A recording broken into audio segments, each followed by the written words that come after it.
Veronica Caldwell had been driving for about an hour, her mind still focused on the top-secret meeting she'd just left. As the new FBI director, she was used to long days, but not unexpected trouble on an empty road. Then it happened. Flashing red and blue lights appeared in her rearview mirror. She checked her speed, exactly 65 miles per hour. No speeding, no violations. Still, the police car didn't fall back. With a deep breath, Veronica pulled over. She knew the law, but she didn't know every code in the state, so it didn't surprise her that she didn't recognize the officer. What did surprise her was his body language. Tense, aggressive. His left hand hovered near his gun, and his flashlight beamed directly into her eyes.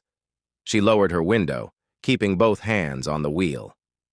"Good evening, officer," she said calmly, keeping her tone professional. He didn't respond with a greeting or explain why he stopped her. "License and registration," he said coldly. Something in his voice set off an alarm in her gut. "May I ask why I'm being pulled over?" He didn't answer, just stared at her. She calmly chewed her gum, then he repeated, "License and registration." Veronica hesitated. Her instincts, ones that had saved her life more than once, warned her this wasn't a normal stop. "I'm reaching for my purse on the passenger seat," she said clearly. No answer. She moved slowly, grabbed her wallet, and handed over her driver's license and FBI credentials. The officer didn't take them. He glanced at the ID, then back at her. "FBI?" he asked. She nodded. Then came the chilling words. "Step out of the vehicle." Tension surged. Her heart stayed steady, but her mind raced. "Excuse me?" The officer stepped back, his hand now hovering over his gun. "I said step out." Her breathing was slow, but she knew. This wasn't just a routine stop. She'd read stories like this, watched the footage, investigated the cases. But now, she was the one living it. She had two choices: obey and risk whatever he had planned, or resist and risk it getting worse. Before she could choose, he reached for her door. That's when she knew. This wasn't about the law, this was about control. And she wasn't going down quietly. Her left hand snapped to the door handle from the inside, stopping him. "Step back, officer. You're breaking protocol." He gripped the handle tighter. "I said step out," he barked. Veronica had dealt with men like this, men who confused authority with power. This wasn't about a violation. It was about dominance.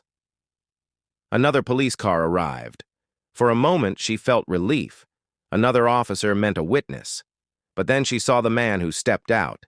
Big, no visible name tag, not help, reinforcement. "We got a problem here?" the second officer asked. "Just a non-compliant driver," the first replied with a smirk. They stepped closer. "Ma'am, step out of the vehicle." Not director, not Miss Caldwell, just ma'am. Veronica understood.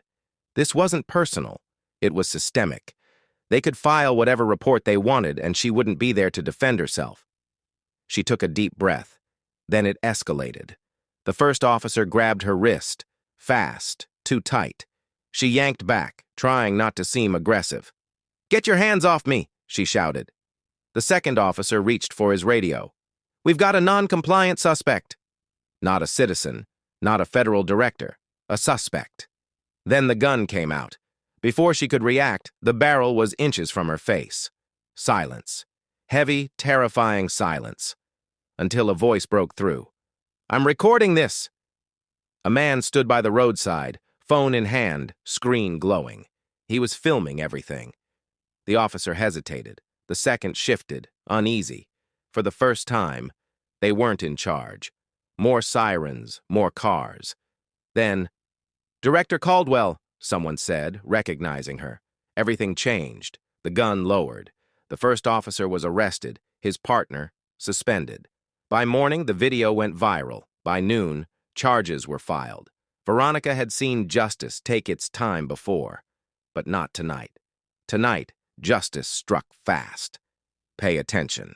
This wasn't just one bad cop, it was a system that lets them thrive. If this story moved you, don't stay quiet. Speak up, share it.